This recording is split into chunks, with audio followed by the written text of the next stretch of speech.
बच्चों आपने धारिता और आयतन ये दो शब्द तो सुने होंगे, बहुत सारे बच्चे सुने होंगे, कुछ जानते होंगे, कुछ इसके परिभाषा को याद कर लिए होंगे।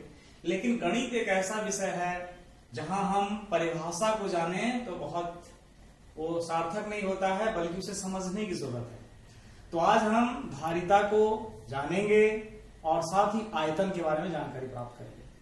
तो मैं आज कुछ टीएलएम का टीचिंग लर्निंग मटेरियल्स जो होते हैं, कोई जरूरी नहीं कि हम बाजार से खरीद के लाएं, जो घर में हमारे पास कुछ साधन उपलब्ध थे उसके आधार पर टीएलएम आप एक देख रहे हैं। ये एक छोटा सा बोतल है, ये कांच का एक ग्लास है, ये ठोस की कुछ दाने हैं, ठोस के कुछ दाने हैं, ये कप है और इस बर्तन में पानी है। साथ ही ये मैं एक मार्कर रखा हूं जहां पर आपको बताऊंगा कि किस तरह धारिता के बारे में हमें जानकारी लेनी है। तो बच्चों मैं अब क्या करता हूं, धारिता को आपको बताने के लिए पहले दोनों ही जो हमारे एक ये बोतल है और एक जो ग्लास है, दोनों में इस कप से पानी भरता हूं। आपको ध्यान से देखना है कि क्या दोनों ही जो हमारे ये बोतल और ग्लास हैं, दोनों में कप से जो पानी निकाल के यहाँ डाल रहे हैं, पानी का समान मात्रा यहाँ आ रहा है या कम या ज्यादा आ रहा है। तो मैं पहले इस ग्लास में पानी डालता हूं। ये मैंने डाला 1 कप, ये 2 कप और ये 3 कप। यहाँ कितने पानी आए? 3 कप। अब मैं यहां डालता हूं 1 cup, 2 cup, 3 cup, 4 cup, 5 cup, 6 cup और ये थोड़ा सा।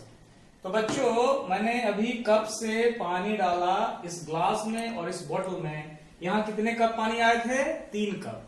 और यहां कितने कप पानी आए? 6 कप। अब समझना यह है कि दो आपके पास अलग अलग बर्तन हैं, एक बोतल और एक ग्लास। तो यहां पर 3 कप पानी आया और यहां पे 6 कप से कुछ ज्यादा पानी आया। तो अब दिमाग लगाइए कि क्यों ऐसा हुआ। तो इसमें बहुत सरल चीज आप ये सोचेंगे, क्योंकि एक कप, ये जो ग्लास है, ये ग्लास और ये जो बोतल है, इस बोतल से एक ग्लास का क्षमता यानी इसका जो कैपेसिटी है, जिसको हम कहेंगे जो इसका स्थान घेरने की क्षमता है, ये कम है, इसमें ज्यादा है।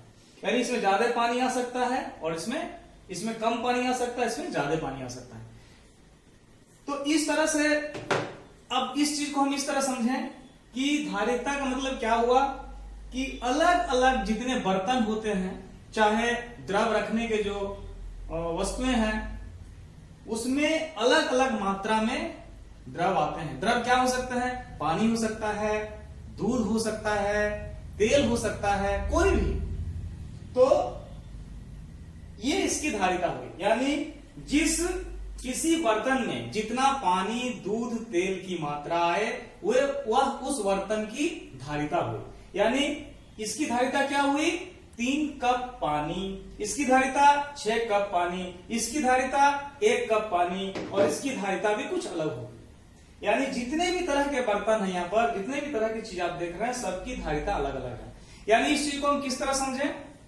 हम समझें धारिता का अर्थ क्या हुआ कि किसी भी बर्तन में जो उसकी क्षमता है किसी द्रव को धारण करने की, उसको रखने की, जिसको अंग्रेजी में कैपेसिटी कहते हैं, वो उस बर्तन की धारिता हुई। और अलग अलग बर्तनों की धारिता अलग अलग होती है। अब मैं आपको और कुछ रोचक चीज बताता हूं। चलिए अब इस ग्लास में जो पानी है, इससे मैं कुछ पानी निकाल देता हूं। चलिए निकाल दिया। अब आपको समझाने के लिए मैं इस मार्कर का उपयोग करता हूं और देखिए कि आपका पानी यहां कहां है, पानी की मात्रा यहां। तो इसको देखिए, पानी का जो धारिता है ये यहां तक है इस ग्लास में, और इतना खाली है, ग्लास इतना भरा हुआ है। अब आप देख रहे हैं ये कुछ ठोस वस्तुएं हैं। अब मैं धीरे धीरे एक एक करके इस ग्लास में इसको डालता हूं।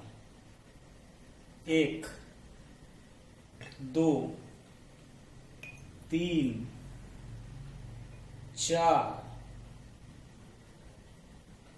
5। अब 5 जब मैं डाला यहां पे, तो देखिए आपका ये जो पानी का ये जो लेवल है ये यहां तक पहुंच गया। पहले कहां था? यहां था। अब देखिए पानी का लेवल पहले यहां था, अब पहुंच गया यहां। क्यों? पानी तो यहां तक था, लेकिन यहां क्यों पहुंचा? क्योंकि हमने इसमें 5 ये ठोस दाने डाले। तो जब 5 ठोस दाने हमने इसमें डाला, तो दाने कहां गए? ग्लास के अंदर गए। तो ग्लास के अंदर जब ये दाने गए, तो पानी के जगह को जो पहले से था उसको इन दानों ने ले लिया। जब पानी के जगह को इन दानों ने ले लिया, तो पानी का जो स्तर है वो यहां से यहां पहुंच गया, लगभग ग्लास भर गया।